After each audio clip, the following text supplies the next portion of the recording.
Good morning शिल्पी।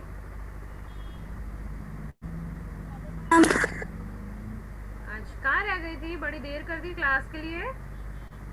Ma'am वो घर की सफाई हो रही थी। अच्छा, घर की सफाई हो रही थी। यस ओहो। मैम। तो 10 बजे और से अभी पहले। सर का भी 2 बार फोन आया था, अभी मैंने देखा था। अच्छा, तो घर की सफाई 10 बजे से पहले निपटा लिया करो। अभी तो गर्मी है, जल्दी उठ जाते होगे। किस टाइम उठते हो सुबह? मैम लेट उठते हैं। हाँ, लेट उठते हो। लेट उठते हो सुबह। मैम छुट्टी है तो अब लेट ही उठते हैं ना। अच्छा, तो छुट्टी तो अब पूरा साल भर रहेगी तो। हाँ, छुट्टी कब से चल रही है वैसे? लंबी बस छुट्टियां हो गई ना इस बार। मैम, हाँ ज्यादा हो गई, 6 महीने। कुछ ज्यादा ही छुट्टियां हो गई। मार्च से। कब से छुट्टी पे हो तुम लोग? मैम मेरे मैं ख्याल तो से 12 मार्च से घर पे हूँ। एग्जाम दिए होंगे। फरवरी मार्च में एग्जाम हो गए होंगे। यस मैम, 11 मार्च को ना मेरा लास्ट पेपर था। अच्छा। और फिर 12 मार्च से छुट्टी पे। 11 मार्च को लास्ट पेपर था। Yes ma'am. ठीक। तो लास्ट पेपर देने के बाद से छुट्टियां चल रही हैं मैडम जी की, है ना? ठीक है। Good morning Anita. Good morning ma'am. कैसी हो Anita? I am fine ma'am. Very good Anita. अच्छा, मुझे बताओ, रिएक्शन जो मैंने लास्ट क्लास में दी थी वो बैलेंस करके देखी क्या? जो तुमने कॉपी में लिखी हुई है वो सेम वही रिएक्शंस थी जिसमें तुमने मुझे अभिकारक और तत्वों में, परमाणुओं में तत्व की संख्या बताई थी। अभिकारक और उत्पाद में जो तत्व के परमाणु थे उनकी संख्या लिखी हुई थी तुमने। Yes ma'am. सेम उन्हीं इक्वेशंस को, उन्हीं रासायनिक समीकरणों को बैलेंस करना था, यानी कि संतुलित करना। जैसे तुम्हें पिछले क्लास में मैंने सिखाया था कैसे मल्टीप्लाई करते हैं फिर कैसे करेंगे, वही करना था उसमें। तो वो कंप्लीट करके भेजा ही नहीं तुम लोगों ने। किया कि नहीं किया ये बताओ पहले तो। नहीं किया तो मैम मैं दो एक एक फिर चार से किया। करवाती हूँ। क्या हुआ?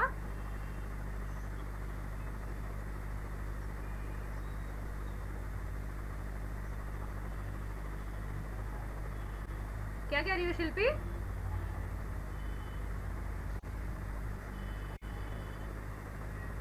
शिल्पी अनम्यूट करो।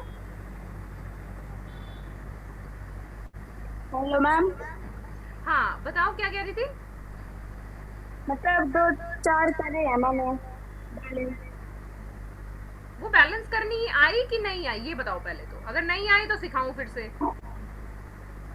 मैम आ गई वैसे तो। तो करके तो भेजी नहीं तुम लोगों ने। मैम दो। मैं तो जब मानूंगी ना करी हुई, जब तुम लोग मुझे करके भेजोगे। अनीता, तुम्हें समझ आई? Yes ma'am. तो भेजी नहीं काम करके, फिर कब भेजोगी?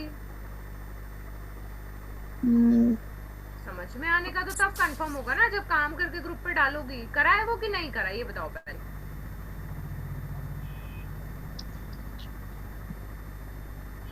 नहीं किया? दोनों ही नहीं किया क्या?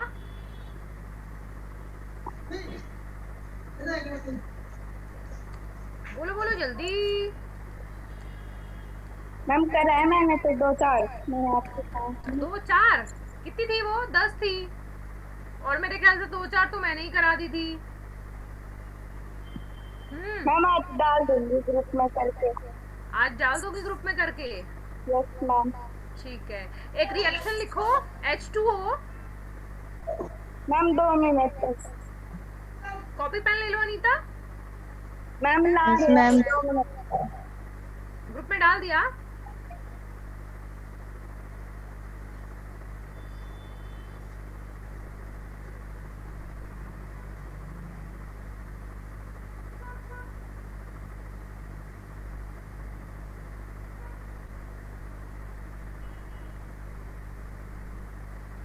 मैम बोलो।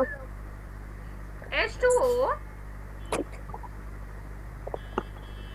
H2O। एरो का निशान लगाओ। H2 + O2। H2 + हो जाएगा करके बताओ इसको, जल्दी से बैलेंस करके मुझे बताओ क्या आएगा। मैम।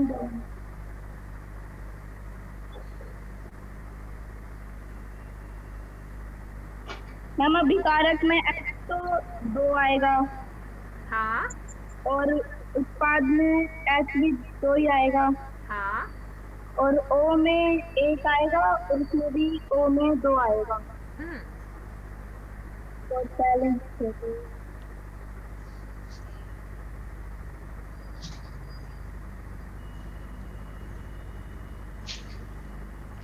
तो अब जब इसको बैलेंस करोगे, संतुलित करोगे तो क्या होगा, कैसे चेंज होंगे? अनीता समझ आ रहा है? Yes ma'am. इसको बैलेंस करो, लिखी इक्वेशन।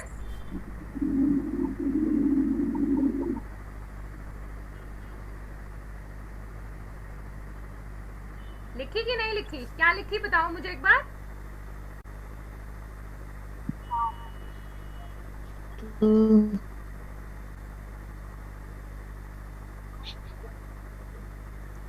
बताओ अनीता। मैम हाँ जी। अभी कारक में तो O तो 1 है तो बैलेंस करने के लिए 2 से गुना कर देंगे ठीक है। तो तो तो तो क्या हो O जाएगा फिर? के आगे 2 लग जाएगा। नहीं नहीं O के आगे 2 लगेगा बस। सिर्फ ओ के आगे कैसे लगाओगी दो? मैम 2 लगेगा तो पूरे के आगे लगेगा ना। O2 के हाँ H2O के सामने 2 लगेगा। देखो अभी तुम्हारी जो रिएक्शन है,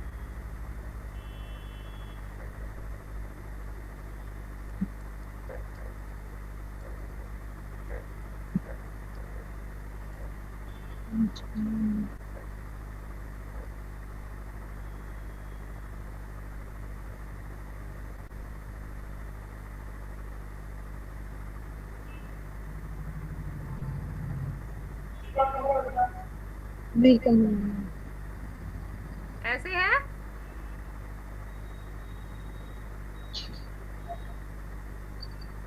अब इसमें क्या करोगे?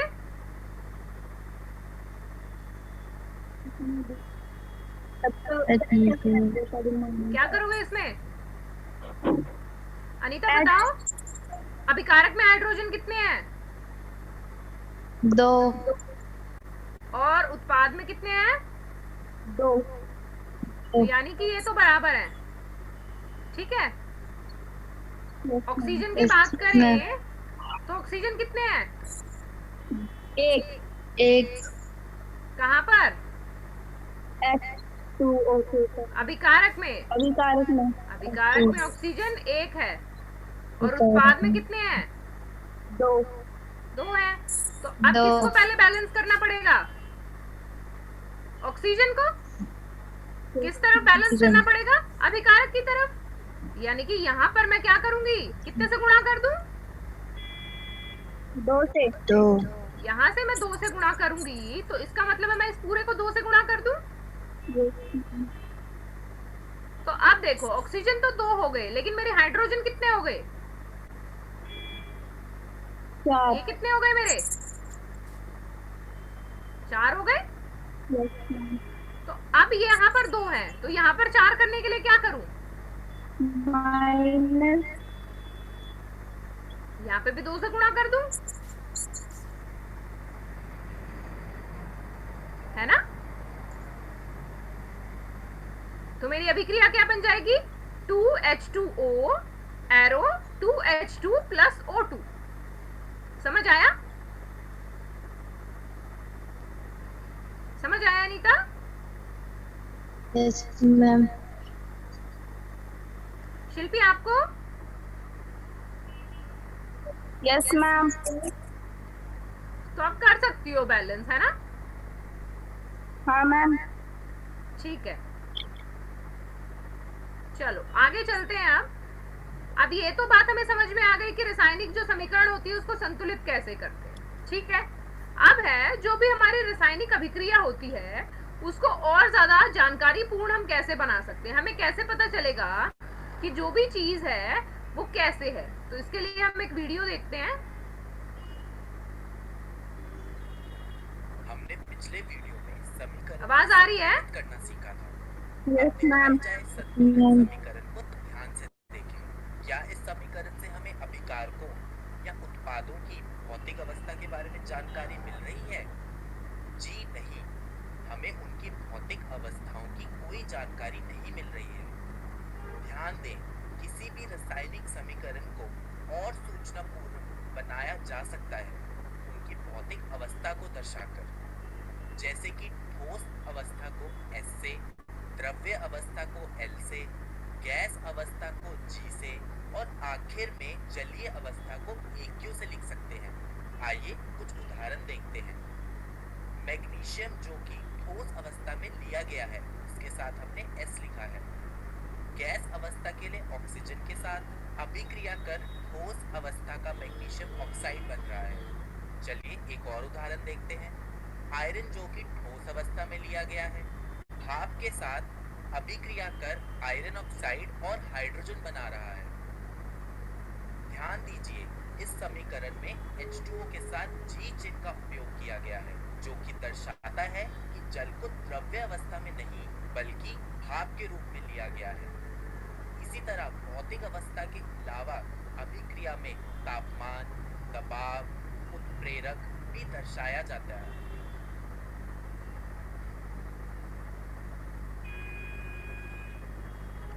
ठीक है, बात समझ आई कुछ?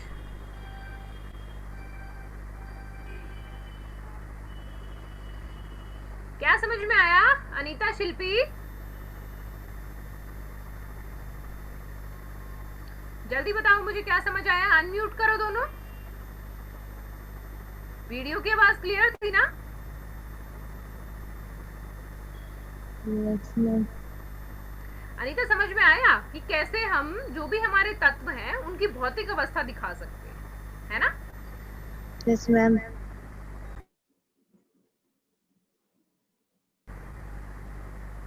शिल्पी, तुम्हें समझ आया? No ma'am. वीडियो देखी थी? Yes ma'am. वीडियो देखी? मैम देखी, समझ नहीं आया। क्या नहीं समझ आया वो बताओ। जो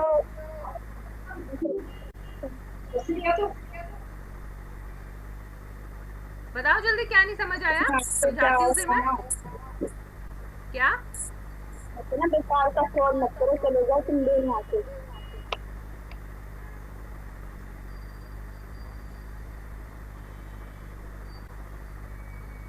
बताओ शिल्पी। Yes ma'am. क्या नहीं समझ आया वो बताओ मुझे। मैम एक बार वीडियो फिर से चला रही हूँ। मैं एक बार फिर से चला रही हूँ। अनीता, ध्यान से देखना और फिर मैं कुछ पूछूंगी, उसका जवाब देना, ठीक है? Okay ma'am.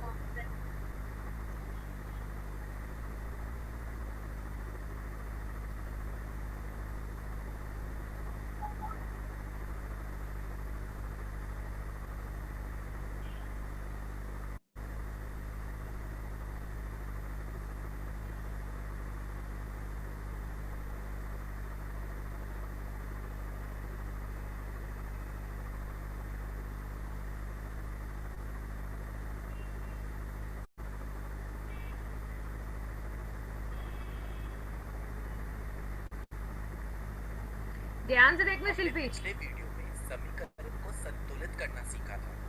अब दिखाए जाए संतुलित समीकरण को ध्यान से देखें। क्या इस समीकरण से हमें अभिकारकों या उत्पादों की भौतिक अवस्था के बारे में जानकारी मिल रही है?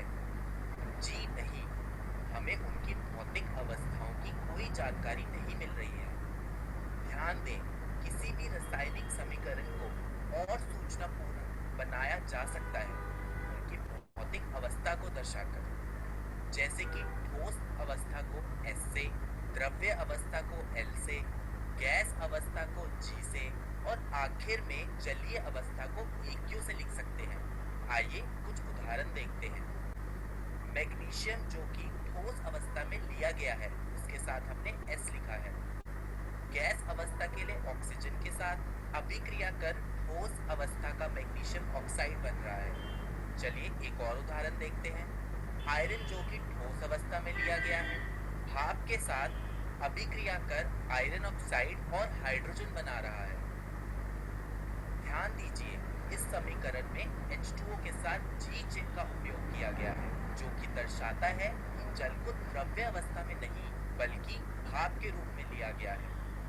इसी तरह भौतिक अवस्था के अलावा अभिक्रिया में तापमान, दबाव, उत्प्रेरक भी दर्शाया जाता है। आपको समझ आया?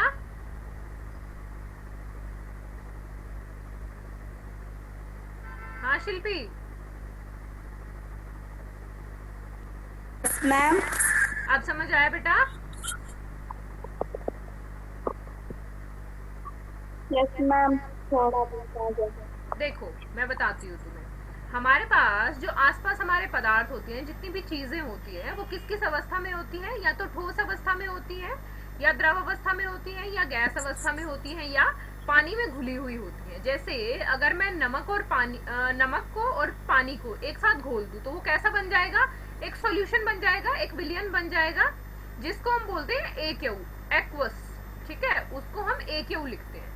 जो ठोस चीजें होती हैं उनके लिए हम एस लिखते हैं, सॉलिड, लिक्विड और गैस। समझ आया? Yes ma'am. तो जैसे मैग्नीशियम है, जब भी हम ये अभिक्रियाएं लिखते हैं ना, अब ऑक्सीजन हमें पता है किस अवस्था में होती है। ऑक्सीजन किस अवस्था में होती है? क्या होती है ऑक्सीजन की अवस्था अनीता? गैस अवस्था। हाँ, गैस होती है। तो ऑक्सीजन के लिए हम क्या लिखेंगे?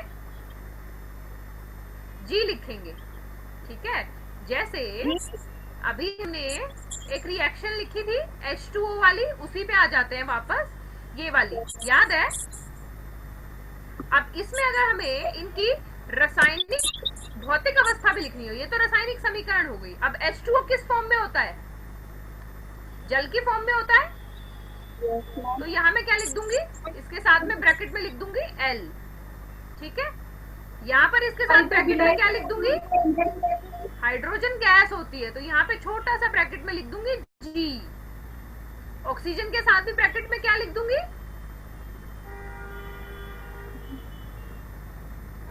G।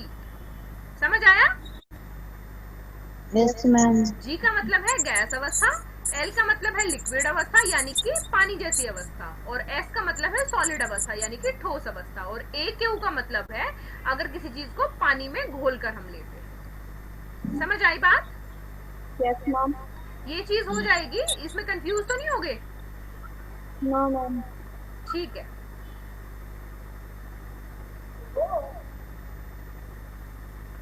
आगे चले?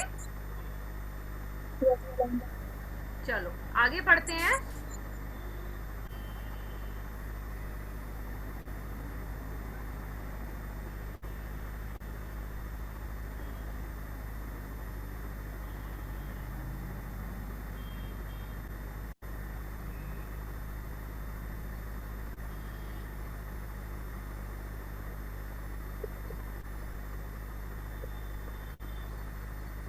अब हमने अभिक्रिया तो पढ़ ली क्या होती है, उसको बैलेंस करना सीख लिया, उसको जानकारी पूर्ण कैसे बनाए वो सीख लिया।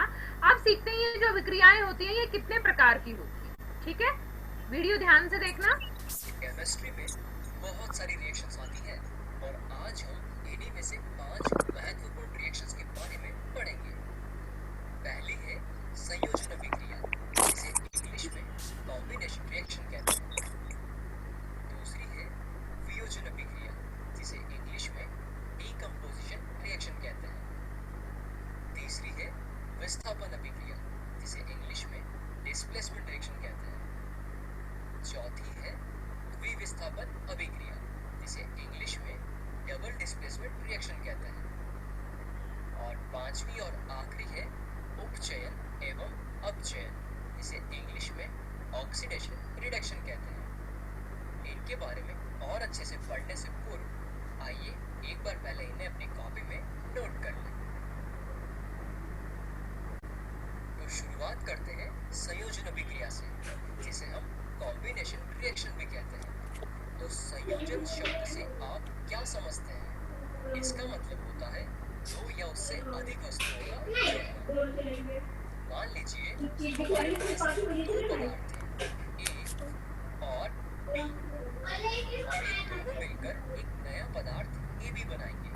चलिए इसे एक छोटी सी कहानी से और अच्छे से समझते हैं। सोचिए कि एक कक्षा में दो लड़कियां पढ़ती हैं, आंचल और भावना, और दोनों का ही पसंदीदा विषय है केमिस्ट्री।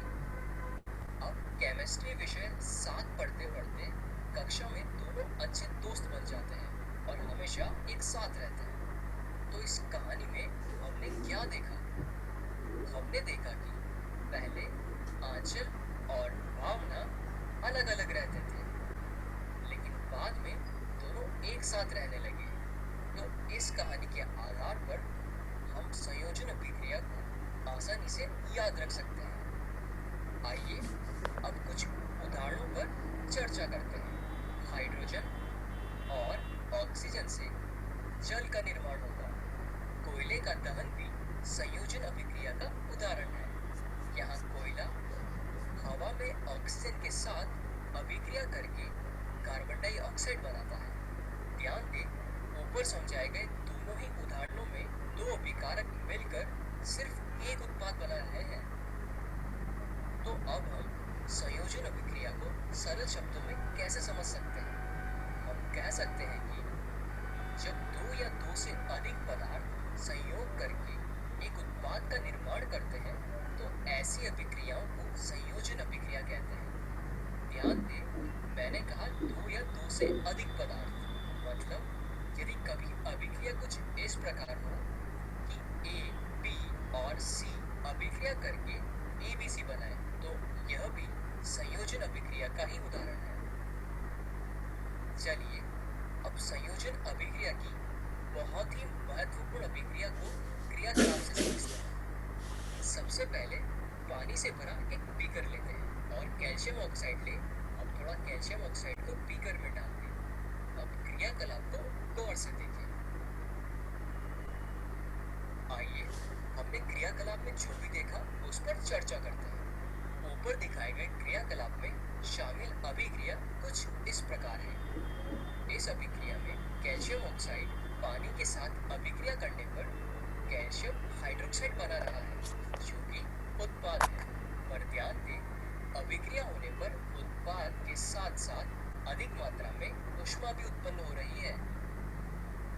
तो जिन अभिक्रियाओं में उत्पाद के निर्माण के साथ साथ ऊष्मा यानी कि हीट भी उत्पन्न होती है, उन्हें ऊष्माक्षेपी रासायनिक अभिक्रिया कहते हैं, जिसे इंग्लिश में एक्सोथर्मिक केमिकल रिएक्शन कहते हैं। तो इस अभिक्रिया को अपनी कॉपी में नोट कर लीजिए। अब बताइए, क्या यह कॉम्बिनेशन रिएक्शन का उदाहरण है? यानी क्या ये इसको लिखो कॉपी में जल्दी से। संयोजन अभिक्रिया समझ में आया? Yes ma'am. जब दो या दो से अधिक अभिकारक मिलकर एक उत्पाद बनाते हैं उसको संयोजन अभिक्रिया कहते हैं। और जब संयोजन अभिक्रिया में ऊष्मा निकलती है, अभी तुमने देखा ना कैसे जब बिना बुझा हुआ चूना पानी के साथ मिलाया तो उसमें भाप जैसा कुछ निकला ना, देखा था कि नहीं देखा था? मैम देखा था। आपने भी देखा था अनीता?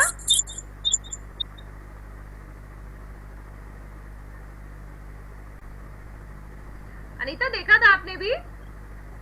Yes ma'am. ठीक है।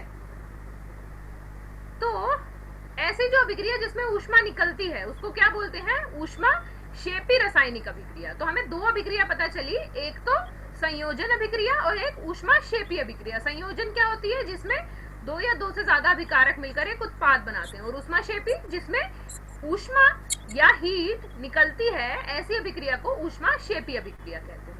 अब ये वाली रासायनिक समीकरण लिखो और जो इनके नाम है वो भी ध्यान से लिखो। CaO क्या होता है? बिना बुझा हुआ चूना। H2O क्या होता है? H2O बताओ मुझे क्या होता है? क्या बोलते हैं H2O को? H2O का एक और नाम है ना?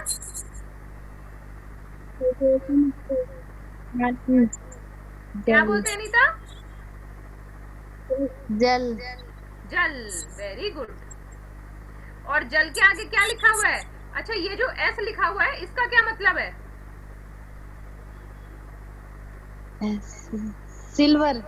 नहीं अभी जो बताया था मैंने थोड़ी देर पहले, अभिक्रिया को ज्यादा जानकारी पूर्ण बनाने के लिए हम उनके साथ साथ लिखते हैं ना कि वो किस अवस्था में है। ये जो ब्रैकेट में लिखा है ये इनकी अवस्था बता रहा है। तो CaO कैसी अवस्था में है? इससे पहले दिखाई थी ना एक वीडियो, ये वाली कैसी अवस्था है? H2O कैसी अवस्था है ये पानी की? गैस है। ये क्या लिखा है? ये गैस लिखा है? नो मैम, क्या लिखा है ये? द्रव अवस्था, ठीक है। और ये क्या है? AQ यानी कि पानी में घुली हुई अवस्था, ठीक है। फिर से मैं दिखा रही हूँ, थोड़ा सा पीछे करके वीडियो ध्यान से देखना। उस पर चर्चा करते हैं। ऊपर दिखाए गए क्रियाकलाप में शामिल अभिक्रिया कुछ इस प्रकार हो। अभिक्रिया कर संयोजन अभिक्रिया का ही उदाहरण है। चलिए अब संयोजन अभिक्रिया की बहुत ही महत्वपूर्ण अभिक्रिया को क्रियाकलाप से समझते हैं। सबसे पहले पानी से भरा एक बीकर लेते हैं और कैल्शियम ऑक्साइड ले। अब थोड़ा कैल्शियम ऑक्साइड को बीकर में डाल दें। अब क्रियाकलाप को गौर से देखें। अब ये दिख रहा है इसमें, ये सफेद सा पानी बन गया है ना, दिखाई दे रहा है? Yes ma'am. तो ये कैसी अवस्था होती है? AQ यानी कि पानी में घुली हुई अवस्था, ठीक है।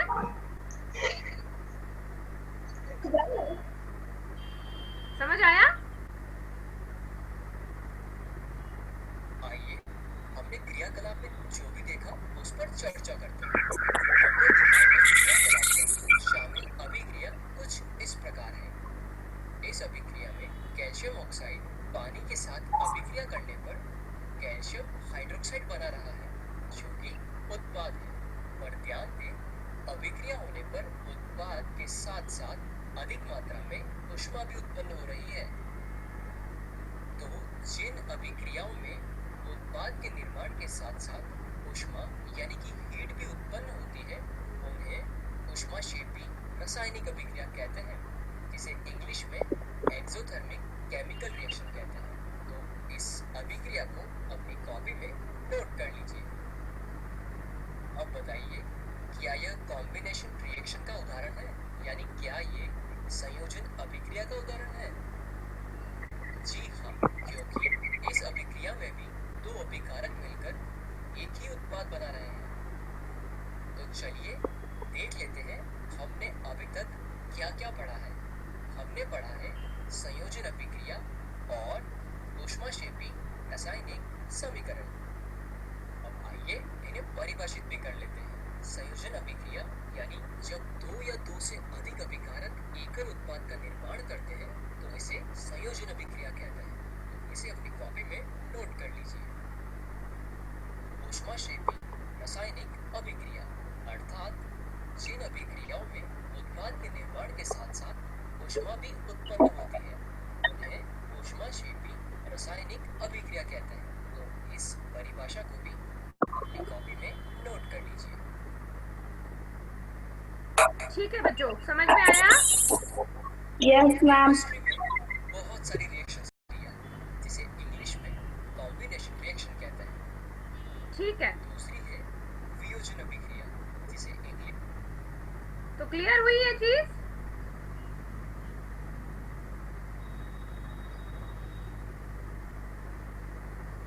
अभिक्रिया समझ आई?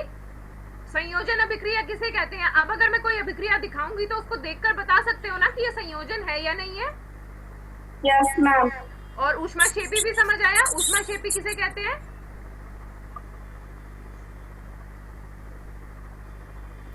ऊष्माक्षेपी समझ आया? जिस अभिक्रिया में ऊष्मा निकलती है उसको ऊष्माक्षेपी अभिक्रिया कहते हैं। अनीता, शिल्पी, क्लियर है ये? Yes ma'am. ठीक है, आप फटाफट से वियोजन अभिक्रिया और ऊष्मा शोषी अभिक्रिया भी देखते हैं, ठीक है?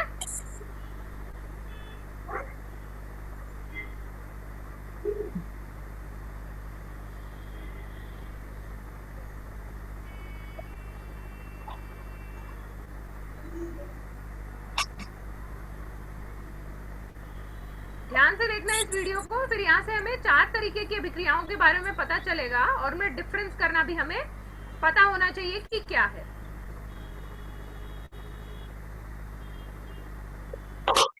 हम अपने पिछले वीडियो में संयोजन अभिक्रिया के बारे में पढ़ चुके हैं, तो चलिए अब दूसरी महत्वपूर्ण अभिक्रिया के बारे में पढ़ते हैं और वो है वियोजन अभिक्रिया, जिसे इंग्लिश में डीकंपोजिशन रिएक्शन कहते हैं। वियोजन शब्द से आप क्या समझते हैं? इसका मतलब होता है सरल वस्तुओं में टूटना। उदाहरण के लिए मान लीजिए हमारे पास है पदार्थ AB। अब ये टूटकर A और B में परिवर्तित हो जाएगा, तो इसे हम कुछ इस प्रकार भी समझ सकते हैं। सोचिए दो भाई हैं, चिंटू और मिंटू, और दोनों को खेलने के लिए जाना है, बट चिंटू हर बार की तरह देरी कर देता है और इस बात पर आज मिंटू को बहुत गुस्सा आता है और उनकी लड़ाई हो जाती है और अब दोनों अलग अलग खेलने जाते हैं। तो इस कहानी में हम देख सकते हैं कि पहले चिंटू और मिंटू खेलने साथ में जा रहे थे और अब दोनों अलग अलग खेलने जाएंगे। तो इस कहानी के आधार पर आप डीकंपोजिशन रिएक्शन को आसानी से याद रख सकते हैं। यहाँ ध्यान दें, वियोजन अभिक्रिया संयोजन अभिक्रिया के विपरीत होती है। आइए इसे संक्षेप में उदाहरण से समझते हैं। याद कीजिए, हमने संयोजन अभिक्रिया में हाइड्रोजन और ऑक्सीजन से जल के निर्माण की अभिक्रिया देखी थी। अब वियोजन अभिक्रिया में H2O टूटकर वापस से H2 और O2 बनाएगा और विद्युत ऊर्जा देने पर ही ऐसा होगा। आइए एक उदाहरण और देखते हैं। लाइमस्टोन, जिसे हम चूना पत्थर भी कहते हैं, क्विक लाइम और कार्बन डाइऑक्साइड बनाएगा और ऐसा ऊष्मा देने पर होगा। इस अभिक्रिया को अपनी कॉपी में नोट कर लें, क्योंकि यह एक प्रमुख वियोजन अभिक्रिया है। इन दोनों ही अभिक्रिया में एक बात ध्यान देने वाली है, और वो ये है कि किसी न किसी प्रकार की ऊर्जा के कारण ही वियोजन अभिक्रिया हो रही है। पहली अभिक्रिया में H2O को तोड़ने के लिए इलेक्ट्रिक करंट का उपयोग किया गया है और दूसरी अभिक्रिया में लाइमस्टोन को तोड़ने के लिए हीट यानी कि ऊष्मा का उपयोग किया गया है। तो हम कह सकते हैं कि वियोजन अभिक्रिया में अभिकारक को तोड़ने के लिए ऊर्जा के तौर पर विद्युत ऊर्जा, ऊष्मा या सूर्य का प्रकाश अवशोषित होता है, यानी कि अभिकारक द्वारा शोषित होता है। तो ऐसी अभिक्रियाएं जिनमें ऊर्जा अवशोषित मतलब एनर्जी अब्सॉर्ब होती है, इन्हें ऊष्मा शोषी अभिक्रिया कहते हैं, जिसे इंग्लिश में एंडोथर्मिक रिएक्शन कहते हैं। तो चलिए देख लेते हैं हमने अभी तक क्या क्या पढ़ा है। हमने पढ़ा वियोजन अभिक्रिया और हमने ऊष्मा शोषी अभिक्रिया। तो चलिए एक बार इन्हें फिर से परिभाषित कर लेते हैं। वियोजन अभिक्रिया यानी कि जब कोई एकल अभिकारक टूटकर छोटे छोटे उत्पाद प्रदान करता है, तो हम इसे वियोजन अभिक्रिया कहते हैं। तो इसे अपनी कॉपी में नोट कर लीजिए।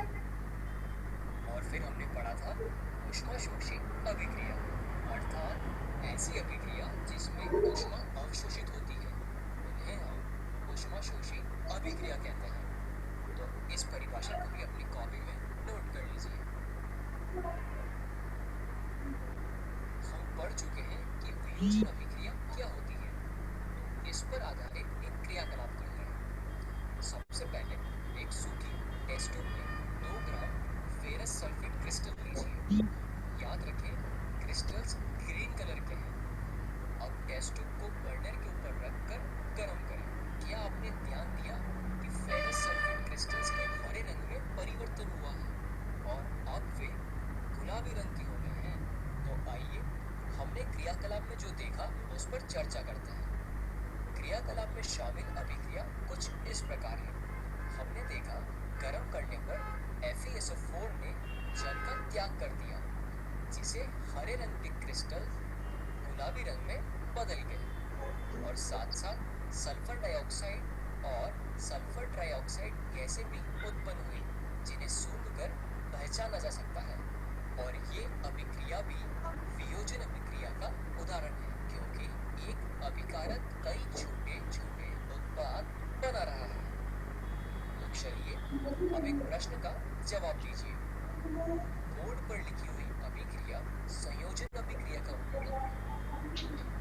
बताओ मुझे, ये कौन सी अभिक्रिया है? कारण है या फिर वियोजन अभिक्रिया। शिल्पी अनीता, जल्दी से बताओ ये किस तरीके की अभिक्रिया है, संयोजन या वियोजन? मैम वियोजन। इसमें क्या हो रहा है? सूर्य के प्रकाश की उपस्थिति में सिल्वर और क्लोरीन में वो टूट रहा है। ठीक है, समझ आया? Yes ma'am. Very good. आज की क्लास के नोट्स मैंने ग्रुप पे डाल दिए हैं, उसको बहुत अच्छे से देखना, ठीक है, और अगली क्लास में याद रखना, ठीक है? Yes ma'am. चलो इसको कंप्लीट करते हैं वीडियो को। आपका समय शुरू होता है अब। चलिए अब इसका उत्तर देखते हैं। बोर्ड पर दी गई अभिक्रिया वियोजन अभिक्रिया का उदाहरण है। तो इस वीडियो को रोक दें और इस प्रश्न को उत्तर के साथ अपनी कॉपी में नोट कर लें।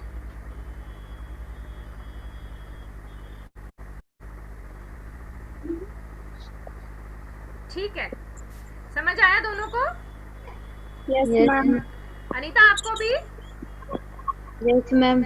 ठीक है बेटा, मैंने नोट्स भेज दिए हैं आज की क्लास के, जिसमें हमने पढ़ा संयोजन अभिक्रिया, वियोजन अभिक्रिया, साथ साथ हमने पढ़ा ऊष्मा शोषी और ऊष्मा क्षेपी अभिक्रिया, और हमने पढ़ा कि जो ऊष्मा शोषी अभिक्रिया होती है वो विद्युत से भी हो सकती है और ऊष्मा से भी हो सकती है और सूर्य के प्रकाश से भी हो सकती है। तो 3 तरीके की होती है ऊष्मा शोषी, ठीक है? या तो विद्युत की प्रेजेंस में होती है, या तो ऊष्मा की प्रेजेंस में होती है, या हीट की प्रेजेंस में होती है। तो नोट्स को अच्छे से कॉपी में लिख लेना, कुछ समझ नहीं आए तो मुझसे पूछ लेना, ठीक है? ठीक है बच्चों, अगली क्लास किस चीज की है तुम्हारी? शायद इंग्लिश की होगी। इंग्लिश की। चलो ठीक है, अपनी अगली क्लास के लिए रेडी हो जाओ, और अगली क्लास में टाइम से आना, ठीक है? बस ये चैप्टर खत्म होने ही वाला है, तो इसको अच्छे से पढ़कर आना। चलो बाय बाय। Bye ma'am.